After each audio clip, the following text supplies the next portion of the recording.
Have you ever watched a man cut out beer for a week and suddenly drops 10 pounds while you're over here eating protein, lifting weights, and still wondering where your waistline went?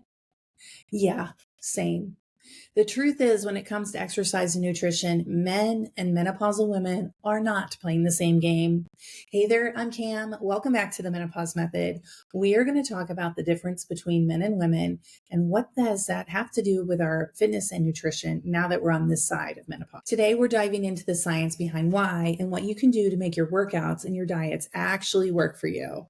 Before we get started, I want to tell you a quick story about my husband. He decided to do a water fast over the weekend. So for 38 hours, he drank black coffee and water. During that time, he actually had energy. He wasn't crabby. He got stuff done around the house. And he reported back that he lost 7 pounds by doing this water fast. Have you ever tried a water fast? If I did that, that would not have been my results. In fact, a few years ago, I did a fast, and what I want to say is I felt tired and crabby. I felt bloated, which made no sense because there wasn't food in my system. And I learned quickly that fasts are not for me. Have you ever tried to fast? I'd love to know if it worked for you because honestly, fasting that long does not work for most women. So let's start with the science. Like, obviously, there's some differences between men and women. Let's start there. Men have testosterone. In fact, they have anywhere from 10 to 20 times more testosterone than us.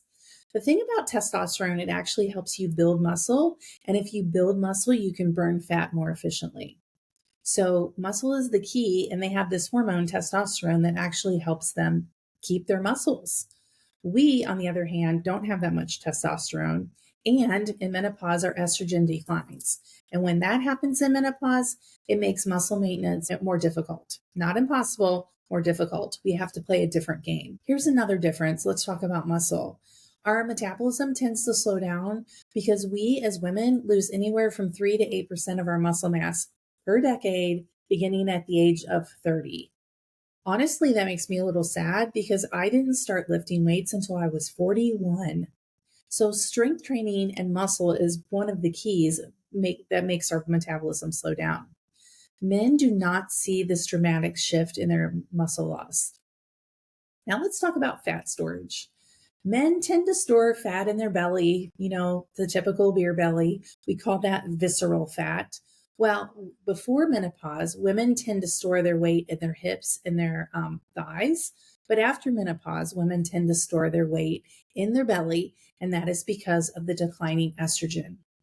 Estrogen is very protective. It protects our brain, our muscles, our bones.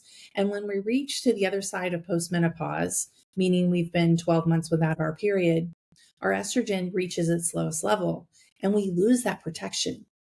We have estrogen receptors all over our body. And when this hormone that is very important to our health and our longevity and our everything gets to its lowest level, of course, your body's going to notice. Research says that women's resting metabolic rate decreases 2 to 3% a decade, meaning if we do not adjust our habits in menopause, weight gain is almost inevitable. I want to talk about what is a metabolic resting rate. That is how many calories or energy your body needs at rest, not for life, not for exercise, just to function, for your heart to beat and your eyes to blink and all the things like that.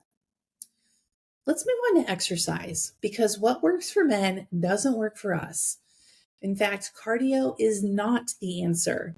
Men tend to drop weight with cardio alone, but too much cardio for the menopausal woman actually raises cortisol. And guess what cortisol does? It's a fat storage hormone. And if you're running on cortisol, it also is catabolic to your muscles. That means you can't keep your muscles around if you are in a chronic stressed out state. When I work with my clients, we talk all about insulin, which is your food, but also your cortisol. It is your job to find ways to take the burden away from your body in menopause. I feel like the midlife awakening tells us finally that it's okay to take care of ourselves, and learning how to manage our stress is so important. We also know that strength training is a must. Studies show that twice weekly can actually increase your muscle mass 3 to 5% in menopausal women. And that is amazing The more muscle you have, the more active your metabolism is going to be, and the healthier your bones are going to be. If working out 2 longer times a week sounds like too much, please check out the Menopause Minis, which are 10-minute strength workouts. You can find those in the show notes. They are a game changer if time is your problem and your workouts feel like a chore. Doing these 10-minute workouts will help you be consistent. So check them out. They are amazing. You may also notice that your recovery is taking longer. Men tend to bounce right back because they've got that high testosterone. While women, us, we need to focus on our sleep, our hydration, our stress management. One last word about lifting weights in menopause. Studies show that postmenopausal women who strength train can reduce the risk of osteoporosis related fractures by 68%. That is good news. So even though our estrogen is declining, if we change our habits and use strength training as one of the ways we exercise, we can really avoid some nasty stuff in menopause. Let's move on to the topic of nutrition. We grew up in a diet culture where eat less and exercise more was the way. That was what we were told worked.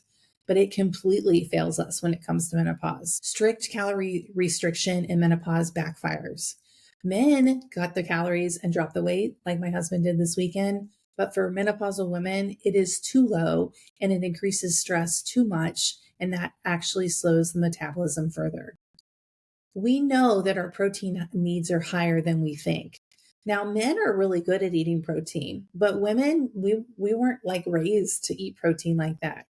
In a 2021 study, it found that women, menopausal women, who need at least 25 to 30 grams of protein per meal in order to maintain muscle and manage your cravings. The way I look at food now is when I'm getting ready to eat, I figure out where is my protein and I estimate how much protein is on my plate. Here's an interesting stat. Research shows that menopausal women who eat 30% of their daily calories from protein experience less muscle loss and better weight management than those that don't. If that's not a good enough reason to eat more protein, do it. Okay, let's talk about the solutions. How can we make fitness and nutrition work for you in midlife? Strength training is top of the list, at least twice a week, your full body compound movements. And if the idea of 2 longer workouts doesn't work for your life or your energy, then please give the Menopause Minis a try. These 10-minute strength workouts will change the game for your consistent habit of strength training. Next up, we have to talk about protein. Protein at every single meal, 25 to 30 grams every time you eat. And here's another target. If you take your ideal lean body mass and you eat 1 gram of protein per pound, that's a really good target. When I'm working with clients, we always start with a discovery period and actually track our food to see exactly how much we're actually eating. And then what we do from there is we work up to 100 grams because most women are not to 100 grams. And then we'll slowly bump that north towards their lean body mass goal. Next up, reduce that excess cardio, walk more. Daily movement like walking really helps regulate your metabolism without stressing your body. Remember, cortisol is a storage hormone. Let me back up for a second. The right amount of cortisol is amazing. Your get up and go in the morning, that's your cortisol. But when you're running on get up and go all day, that's too much. Number 4, manage stress like it's your job. It is your job. This is your life and your body. So figure out your sleep, figure out if breath work works for you, mindful practices. Keeping that cortisol in check will make a difference. If you've been following diet and fitness advice made for men in their 30s and you realize it's not working for you anymore, let's stop playing by the rules and start thriving on our own rules. If this episode was helpful for you, do me a favor, please like and share it.